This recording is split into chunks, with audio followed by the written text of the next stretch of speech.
na tutashirikiana sisi wote. Haya maneno mnasikia, usisikie hii porojo ya watu wa serikali tu, watu wa upinzani watakuja hayo ni maombi yao ambayo mimi na hakika Mungu hata yajibu. Eti sisi tusambaratike, hatuwezi.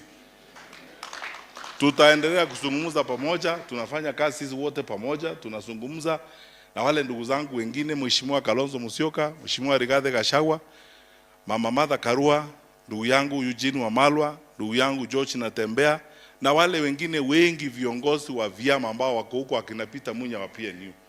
Tutazungumza sisi wote pamoja sababu Kenya ni moja. Na tunajua sisi nyinyi wananchi mnataka tukae pamoja. Ama kuna mtu anataka tusambaratike hapa? Hapana, mnataka tukae pamoja na tutakaa pamoja. Na hayo maombi yao ya kusema ili tusambaratike, that is their hope, lakini sisi tunasema washindwe. Tutakaa pamoja na tutaendelea kukaa pamoja kwa hiyo barabara. Mjadala tuko nao, polepole tutazungumza na wao viongozi wengine wako na uzoefu wa siasa hata kuliko mimi. Tunawasikiza na tunashauriana polepole. Mungu atatuwezesha tusiharibu nchi hii, because this is our only home on earth.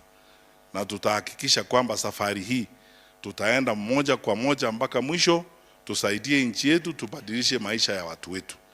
Slogan yetu na mpango wetu mwaka huu wa 2026 ni kwamba sisi we want to restore Kenya to the path of progress. Hiyo ndio focus yetu.